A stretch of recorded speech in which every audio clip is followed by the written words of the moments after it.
Phil, loaded question perhaps.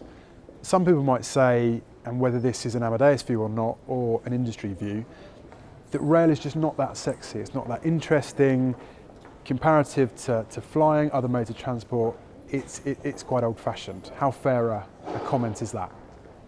Rail is not sexy. Listen, I was on a train the other day and I actually went from Cannes to Brussels. Okay, so from a personal experience, when we took off after, and we nearly took off, when we went from Aix-en-Provence and we started going on our way to Paris, obviously the train driver had given it the maximum puissance maximale, as they say in France, is we were over 300 kilometers an hour, and the speed was quite exhilarating because you can see it going past, but also you get this beautiful view outside of the train.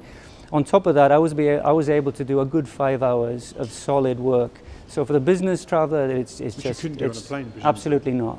And you're city centre to city centre. And what makes it so attractive to Amadeus is that it's joining the dots. You know, we're able to provide all of the different pieces of content. So if a person goes on a trip, they can choose the railway, they can choose an airline, they can buy a rental car, or on top of that, they need their hotel and everything. So rail now is becoming part of that integrated door-to-door offer. Phil, we're nearing the end of day one. Highlights for you so far?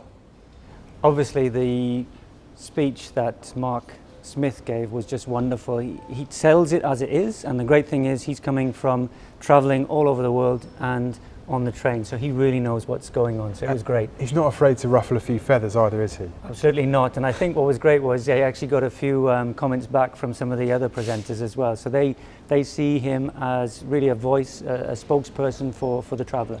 How much, looking at some of the content of Mark's presentation, how much do you think the barriers of passenger frustrations and the whole ticketing process, how much of that is a real challenge to rail kind of genuinely competing with air and other modes of transport? The biggest thing is they were looking at standards, but even when the standards are in place, you've got to have this collaboration between different railways. Like Mark Smith was saying, is that he wants to take a train from Paris all the way to Malaga. If there's no cooperation between two of the railway companies or three railway companies, then it's just so difficult for the traveller to be able to do that.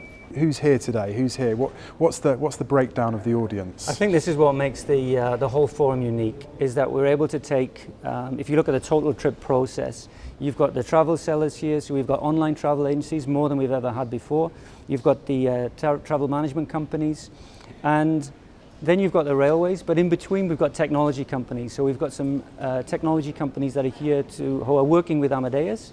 We've even, for example, Rail Europe, they're working with us as well to make sure that rail is visible.